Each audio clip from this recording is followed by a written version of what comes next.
Welcome to Buffalo Camp Day Recap. I'm Thad Brown along with AJ Feldman. Day 2 of Bills camp in the books. Let's get right to what we thought of what the Bills did on the field today. And the guy that stood out to me, and you talked about him yesterday, and he stood out to me yesterday, even more so today, rookie receiver Khalil Shakir. Now look, nothing has been spectacular. His last big play today was a really nice fade pattern he caught in the sideline, did a good job of shielding his body from the defender.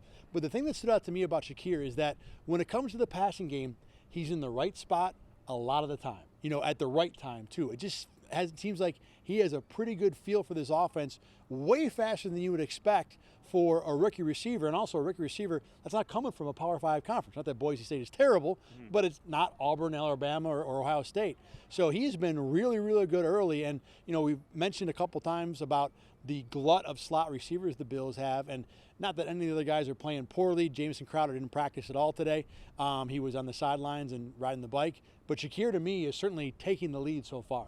Yeah, and the thing about Shakir that stood out, and when I watched a couple of his college highlights, I noticed this. He's not a big guy, but he has a really nice catch radius for, not being a big guy. Like, he can go over his shoulder. He can, make up for some quarterback errors there. If it's within the vicinity, he does a pretty good job of picking it up. And, a rookie receiver, starting off strong. We saw that a couple years from Gabe Davis. You were at that training camp. How do you think Shakir is matching up to that camp, which was just day after day after day there? Yeah, it's a good question, too. Now, look, number one, Davis had a whole camp of it. Shakir's had 2 days. But Davis was more spectacular, and with a bigger body, with an outside receiver, you got a little more opportunity to make that happen. Shakir hasn't reached that high level. The other thing, too, Shakir's really been playing with second and third team guys. He's not been out with the starters hardly at all. So let's wait and see if he can do this when it's Elam and Dane Jackson and Micah Hyde and Jordan Poyer in the secondary, and not, the lesser guys. Speaking of lesser guys, by the way, I do want to mention Nick McCloud had a nice day today, couple interceptions. One was basically a ball he fielded like a punt,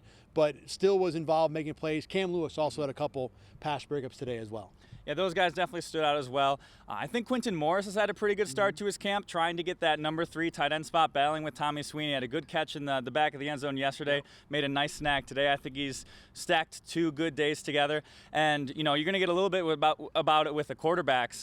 The offensive line, they're shuffling everything around, things like that. A lot of these interceptions that we've seen, bad passes, nobody's wearing pads. It's tough to gauge offensive line, defensive line, things like that. There's a lot of crowded pockets so far. Yeah. I think that the offensive line is like you said, because Roger Saffold and Spencer Brown are not participating, the Bills are rotating different guys around. But that said, this is Josh Allen who's made some of these throws. I mean, he had an interception today to Jordan Poyer that was as bad a throw as anyone can make, let alone a guy at Josh Allen's level. So I don't want to absolve the quarterbacks from it. Again, his offensive line today, Dan Quesenberry played guard and Tommy Doyle was at tackle. Those 2 guys were not at those spots yesterday. So things are changing every day. But the quarterbacks still weren't very good. Case Keenum was pretty bad yesterday. Matt Barkley was borderline atrocious today. I thought Keenum was better today. Allen was inconsistent. The lows were really low. The highs were really high, too. He had 3 or 4 just, open your eyes and blow you away type throws, but certainly not play to play today. Yeah, a couple decisions from Allen. He was scrambling out of bounds the one. He just flicked it to that was classic Josh Allen. And then, like you said, the interception, that was he was forced out of it, just a bad decision to throw that into harm's way there. All right, let's talk about Dawson Knox a little bit. Yesterday, it was the Jordan Poyer contract discussion. Dawson Knox, like Poyer, does not have a contract for next year. Today, Dawson Knox met the media, and he had his turn to talk about his contract. Yeah, kind of same along the same lines with Tremaine Edmonds. They both want to be there. Dawson Knox did say he's bought a house here in Buffalo, so he's not looking to sell that anytime soon, certainly.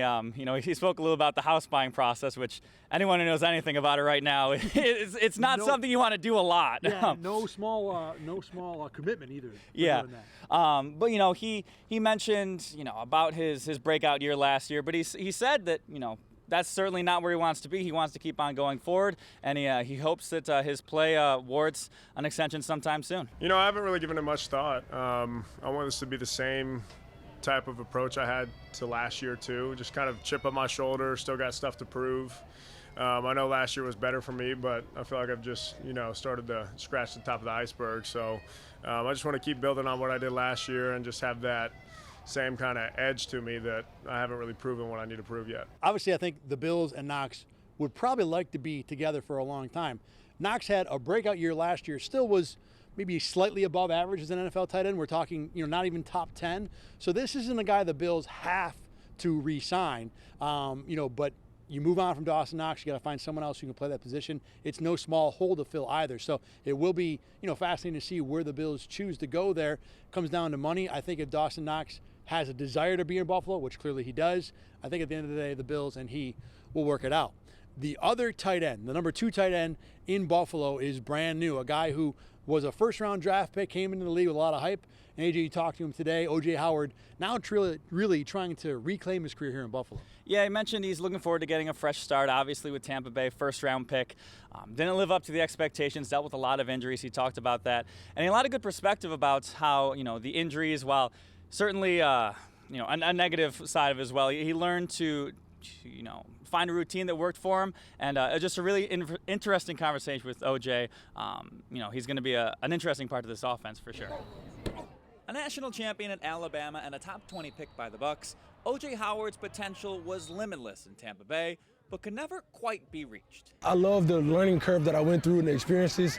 Just never really could put it all together, man, with as far as the injuries and, just being consistent is the biggest thing I learned about my whole time in Tampa for sure. His time with the Bucs was plagued by ankle and foot injuries, missing 22 games over his first 4 seasons.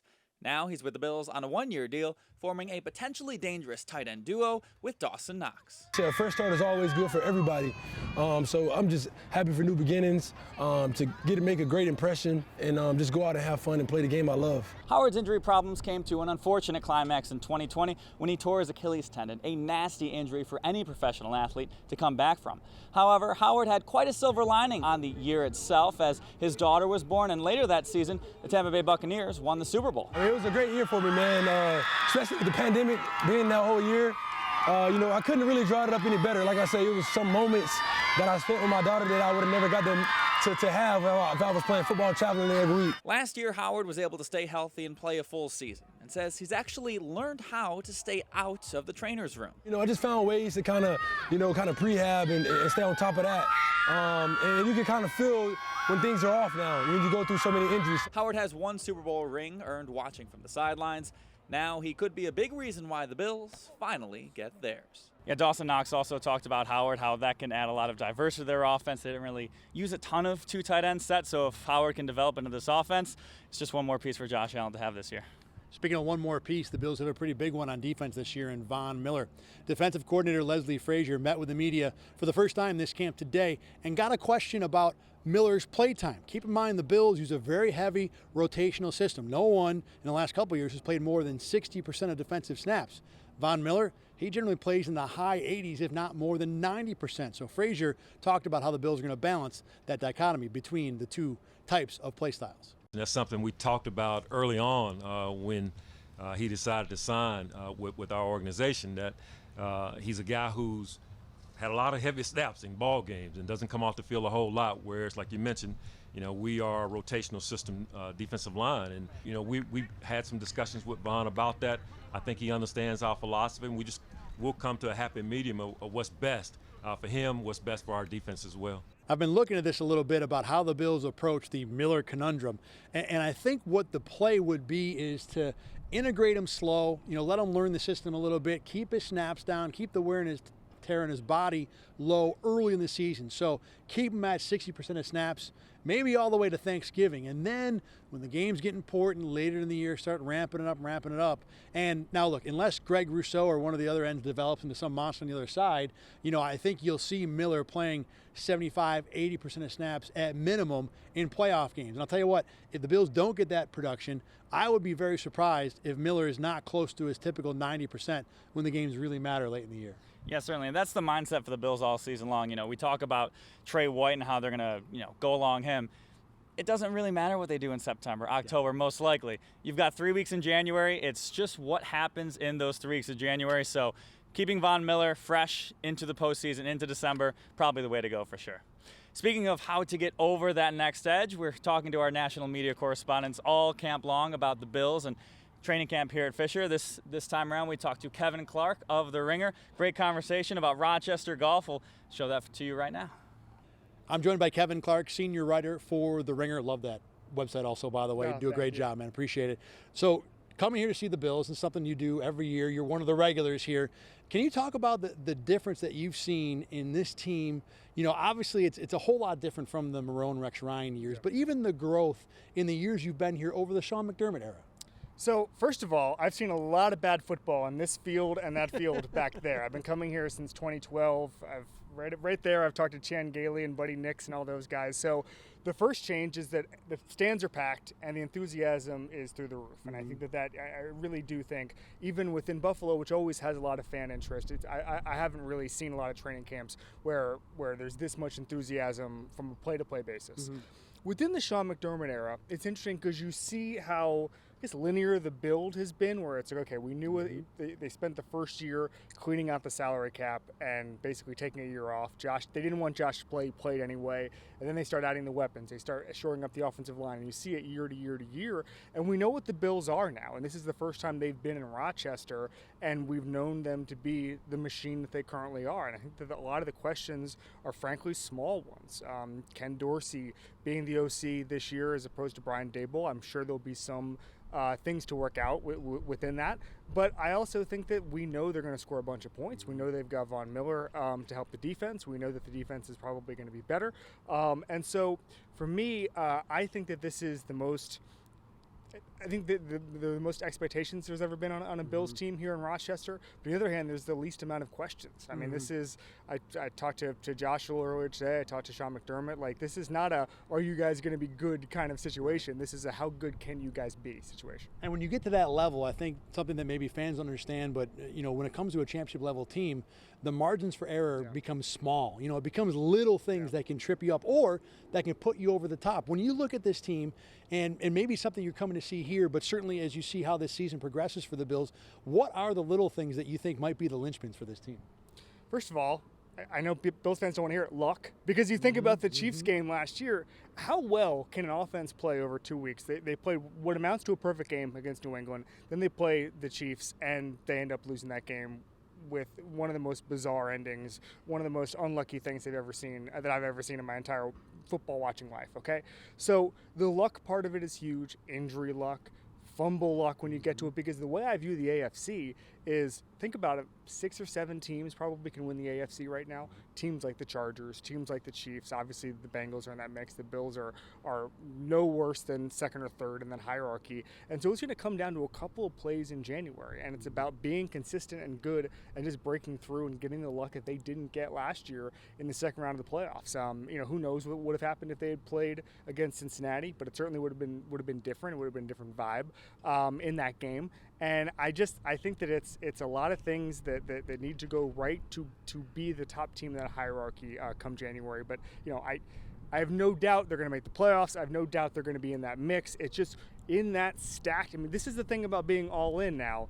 You're not the only team that's all in. You gave Von Miller 6 years, $120 million, but it's not, you know, you think about even a team like the Raiders. We're spending a lot of money and a lot of draft capital on being good in 2022. The barrier for entry is higher than it's ever been, I think, in this conference, and the Bills are just one of a handful of teams that need a lot of breaks to go their way just because of how talent-rich the entire conference is. Barrier to entry is a fantastic way to look at that conference. All right, you do a podcast called Slow News Day. One of the parts of that podcast is you induct people into the Kevin Club, right? All right, so Kevin, before, I'm going to ask you the question, but before you give the answer, just explain to everybody exactly what the Kevin Club is, because there's some debate about what the rules are.